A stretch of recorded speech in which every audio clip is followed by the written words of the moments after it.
মধ্যপ্রাচ্যের এই শাসকদের কাছে, সৌদি আরব বলুন, বাহরাইন বলুন, এরা মুসলিম এই শাসকগুলো, কিন্তু মানে এরা কোনো দিন ইসলামের পক্ষে কাজ করে না। এরা শত্রু, ইসলামের যে সবচেয়ে বড় শত্রু ইহুদি এবং খ্রিস্টান, তাদের পক্ষে কাজ করে।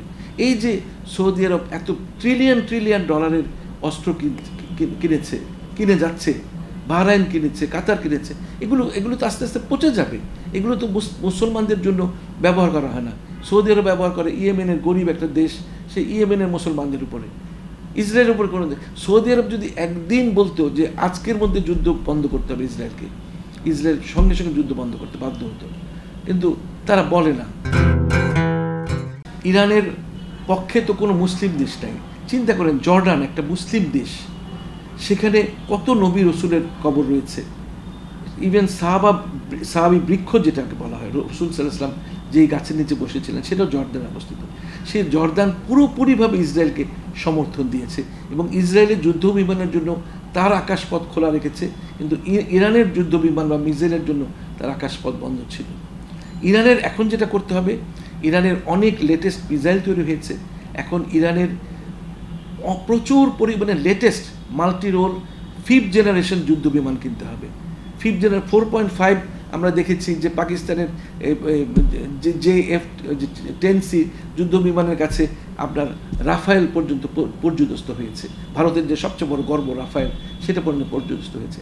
এখন পাকিস্তান 40টি আপনার 5th জেনারেশন যুদ্ধ বিমান কেনার অর্ডার দিয়েছে এবং 16টির মধ্যে খুব রিসেন্টলি পেয়ে যাবে। ইরানকে এখন 5th জেনারেশনের যুদ্ধ বিমান কিনতে হবে, কারণ যুদ্ধ কিন্তু আয়াতুল্লাহ খোমেনি কিন্তু যুদ্ধবিরতি প্রস্তাবকে কিন্তু তিনি অ্যাকসেপ্ট করেনি।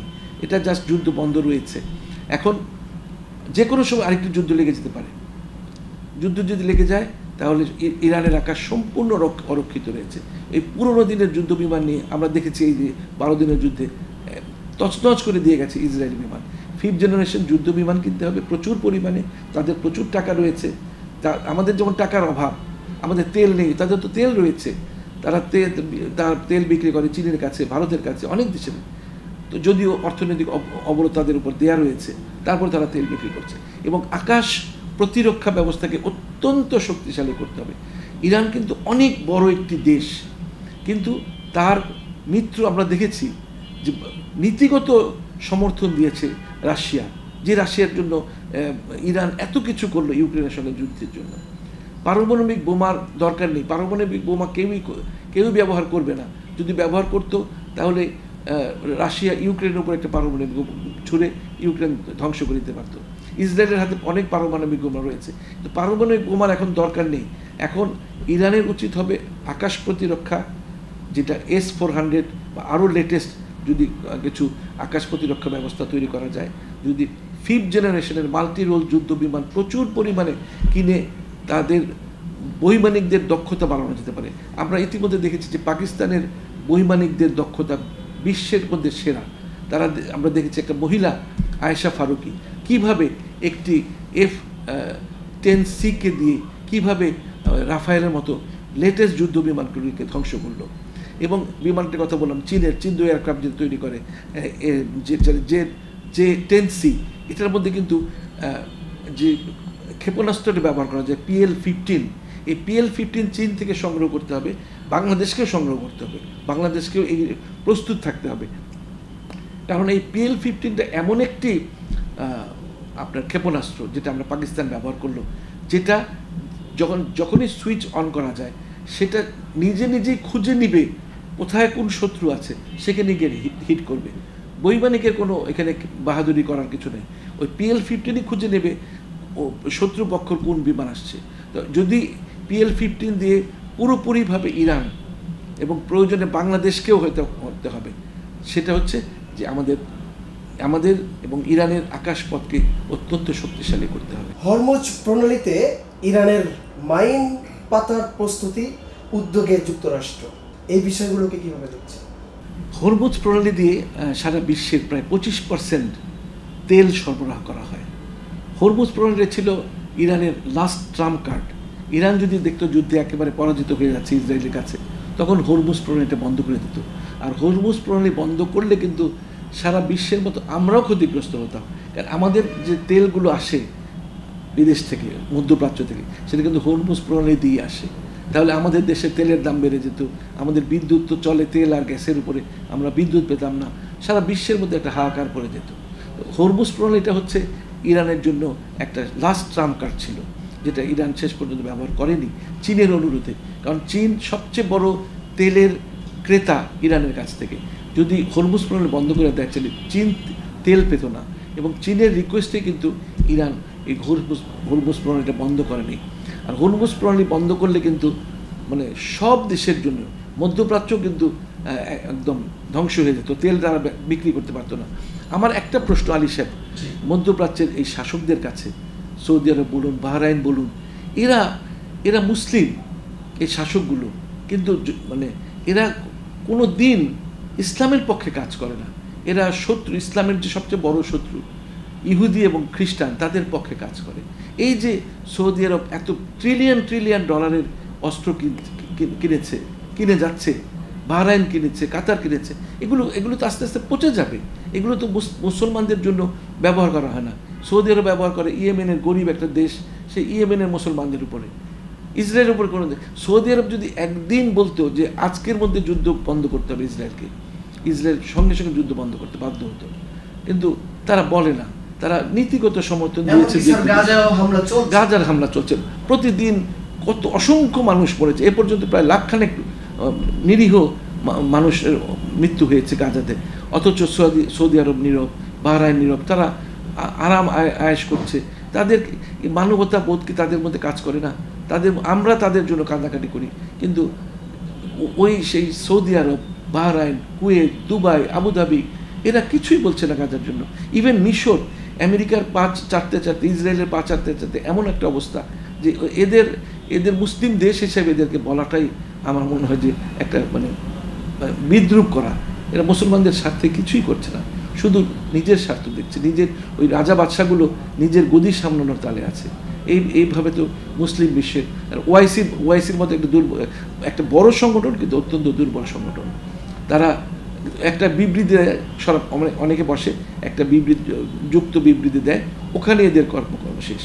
মুসলিমদের স্বার্থ রক্ষার জন্য ওআইসির যে কী ভূমিকা নেওয়া উচিত, আজ পর্যন্ত দেখিনি কোনো মানে মুসলিম দেশ যেখানে বিপর্যস্ত হয়েছে, যেখানে আক্রান্ত হয়েছে, ওআইসি পুরোপুরি ঝাঁপিয়ে পড়েছে তাকে রক্ষা করার জন্য।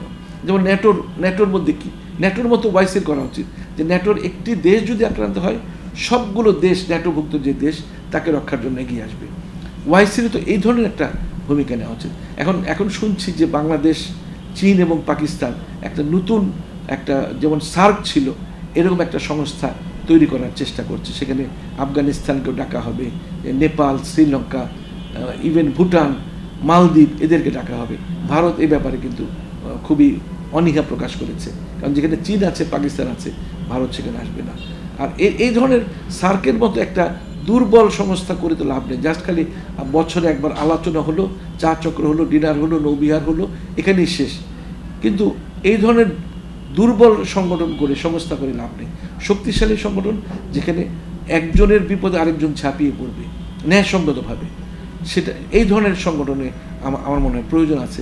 বাংলাদেশকে জড়িত হতে হবে এমন সংগঠনে।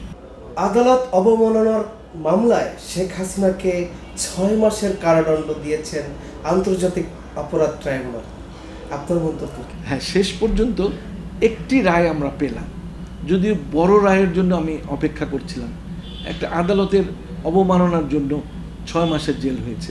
এমন প্রতিদিনই কিন্তু আমরা টেলিফোনে, সামাজিক মাধ্যমে দেখছি যে টেলিফোনে আদালতকে অপমান করে যাচ্ছে, বিভিন্নভাবে হাসিনা উল্টোপাল্টা কথা বলে যাচ্ছে বাংলাদেশের বিরুদ্ধে। তো একটি আদালতের মামলা যদি তার 6 মাসের জেল হয়, এবং অসংখ্য আদালতের অবমাননার মামলা, তো তার কতবার জেল হওয়া উচিত। আমরা যেই বিচারের প্রতীক্ষাটা রয়েছি, বিডিআর কিলিং, হেফাজতের সেই মাস কিলিং, তারপরে আরও আয়না ঘর, গুপ্ত হত্যা, বিভিন্ন রকমের যে কিলিং সে করেছে, সেগুলোর বিচার, মানবাধিক ধ্বংস করেছে সে, মানুষের যে অধিকারকে ধ্বংস করেছে, সেগুলোর বিচার কবে হবে, এক্সাম্পলের পানিশমেন্ট কবে হবে, সেই বিচারে আশায় আছি। সেই বিচার কবে দেখব? সেই বিচার না হওয়া পর্যন্ত শহীদের আত্মা কিন্তু শান্তি পাবে না। আমি মনে করি সেই বিচারটা দেখব, বিচারটা দেখার পর তারপর নির্বাচন। আর বিচারটা এখন অত্যন্ত প্রয়োজনীয় হয়ে পড়েছে, কারণ 2000 আমার সন্তানকে আমরা হারিয়েছি, সেই তাদের আত্মা তো শান্তি পাচ্ছে না। এই 6 মাসের এই আদালত অবমাননার বিচার দেখে সেই আমাদের যে আবু সাইদ, তারপরে মুগ্ধ, ওদের আত্মা তো শান্তি পাবে না। এখন সেদিনই শান্তি পাবে যেদিন এই আসাদুজ্জামান খান কামাল, তারপরে হাসিনা থেকে শুরু করে তাদের তারেক সিদ্দিকী, এদের ফাঁসি হবে, ফাঁসির রায় হবে, সেদিনই এই শহীদি আত্মাগুলো শান্তি পাবে। প্রায় 25,000 মানুষ গুলিবিদ্ধ হয়ে, ছাত্র জনতা, আমাদেরই সন্তান, তারা হাসপাতালে কাতরাচ্ছে। 400 ছেলে তার দৃষ্টিশক্তি হারিয়েছে। তারা তো বিচার চায়। এখন বিচারটা তাদের কাছে বড় ব্যাপার।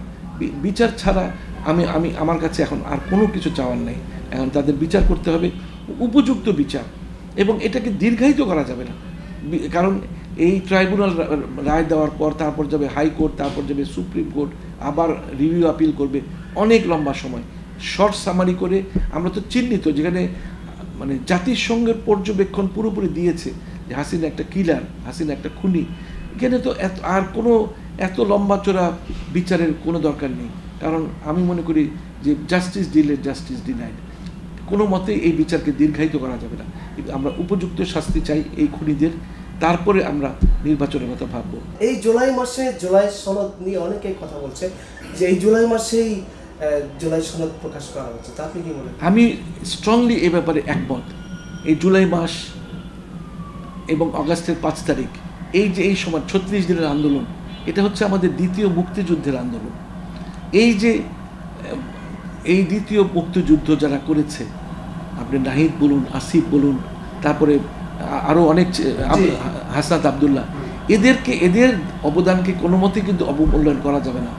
আজকে ওরা পরাজিত হতো, ওরা যদি ব্যর্থ হতো, এই 6টা ছেলের কিন্তু হাসিনা প্রথমেই ফাঁসি দিত। ওরা জীবনের মায়া ত্যাগ করে কিন্তু সমগ্র বাংলাদেশের জনগণই কিন্তু আন্দোলনে ঝাঁপিয়ে পড়েছে, কিন্তু নেতৃত্বে ছিল এই 6 জন থেকে শুরু করে আরও কিছু সমন্বয়কারী। সুতরাং এই জুলাই মাসে এটা তৈরি করতে হবে। জুলাই সনদ ছাড়া কিন্তু আমাদের এই জুলাই যে বিপ্লব, এটা তো অনেকে বলে যে এটা বিপ্লব না, অভ্যুত্থান না। আমি প্রায় শুনি কিছু কিছু লোক বলে মিডিয়াতে, কিন্তু আপনার এই অল্প দিনে নাকি বিপ্লব হয় না। শহীদ জিয়ার সিপাহী বিপ্লব কয়দিনে হয়েছিল? মাত্র 3-4 দিনে শহীদ জিয়ার সিপাহী বিপ্লব হয়েছিল। বিপ্লব অনেক লম্বা চড়া সময় হয় না, বিপ্লব হয় অল্প সময়ের মধ্যে একটা বিরাট ব্যাপার স্যাপার একটা হয়ে যায়। সুতরাং জুলাই সনদটা আমরা আমাদের এই জুলাই মাসেই করতে হবে, যেটা জুলাই কাটার, যেটা আমার মনে করি এটা জনগণের দাবি এবং আমার নিজেরও দাবি এটা।